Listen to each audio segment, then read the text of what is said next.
Big up les loulous, bonjour à tous, j'espère que vous allez bien, bienvenue sur la chaîne Nico Conseil, bienvenue au tout nouveau, si vous ne connaissez pas. N'hésitez pas, là, je sais pas, par là, vous devez pouvoir vous abonner, la petite cloche si vous voulez recevoir toutes mes infos, tennis, mes pronos et bientôt des exclus qui vont arriver uniquement sur la chaîne. Bon, petit bilan de la journée d'hier, on publie rien, donc pas de match, le match se joue aujourd'hui. Le combiné. Hier, regardez pas ma tête, je suis explosé, je suis fatigué, c'est parti pour Miami, je viens de passer la nuit complète, pratiquement complète, en visionnage et en live avec le club privé. Et la bonne nouvelle, c'est qu'en club, j'ai lancé, comme je le fais chaque semaine, une montante hebdo avec objectif de monter 10-15% par semaine. On vient de passer le premier palier avec une cote à 2,34, victoire de Wang contre Mladenovic, victoire de Kvitova, victoire de Bekic. Ça passe 2,34, mise 6,5%. Le palier 2 est disponible, il se joue ce soir. N'oubliez pas la mise publique qui se joue ce soir à 10%. Et voilà, moi ici je vais vous proposer en public un match que j'aime beaucoup. Il s'agit de Il s'agit de la française Caroline Garcia qui va jouer contre Georges. Je vais vous dire tout de suite, j'ai pas envie trop de m'attarder sur le début de saison de la française et la fin de saison dernière parce qu'on le connaît, on sait que la française est assez irrégulière, on sait que la française est assez instable, on sait que la française a besoin d'être bien mentalement, on sait qu'elle ne l'était pas en fin de saison dernière, donc les résultats ont flanché, on sait quand même que c'est une joueuse de qualité, c'est une joueuse c'est très certainement la meilleure française, qui sert très bien, qui retourne bien, qui a une bonne qualité d'agression, qui a une bonne tenue d'échange. Mais voilà, il faut que cette nana-là, elle soit bien. Début de saison, sa carte est encore assez moyenne. Moi, ce que j'ai envie de prendre en compte, c'est surtout le moment M.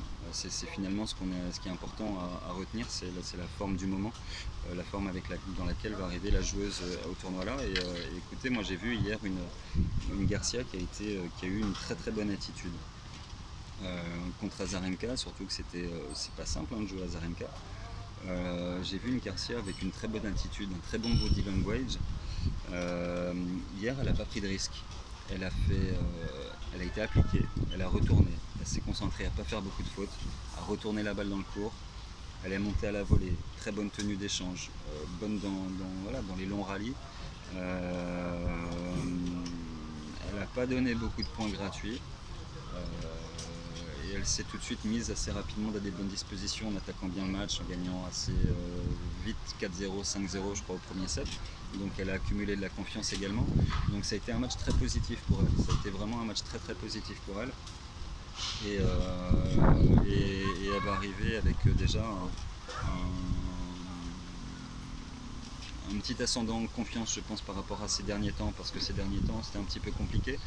Elle a une carte négative pour le moment. Elle a eu la malchance de jouer 3 fois contre Brady et de perdre 3 fois. On dirait que c'est sa bête noire, mais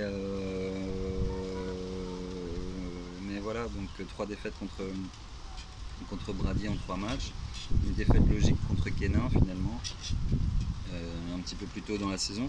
Donc voilà, mais moi j'ai envie surtout de m'attarder un petit peu sur Georges, parce que Georges on connaît, c'est une joueuse très sérieuse, qui était top 15, qui est top 20, qui est régulière du circuit, qui sert très bien. C'est une joueuse qui appuie son jeu énormément sur sa mise en jeu.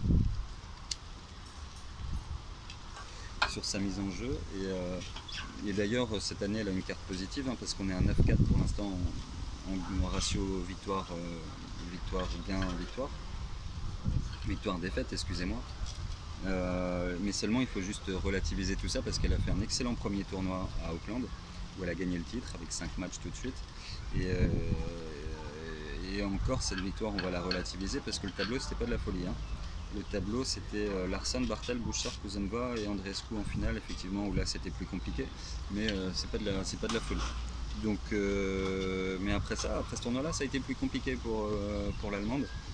Ça a été un premier tour à Melbourne où elle perd contre Collins, un deuxième tour ensuite où elle perd sur Zvonareva, un quart à Doha sur Alep, un premier tour Dubaï sur Risk, un deuxième tour Indian Wells sur Bartel. Et écoutez cette stat, qui est assez folle.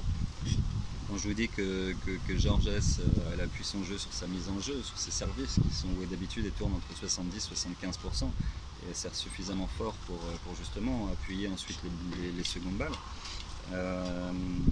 Dites-vous bien que face à Azarenka, elle tourne que face à Rybarikova. Alors déjà premier tour, Rybarikova difficilement. Et Rybarikova c'est compliqué en ce moment.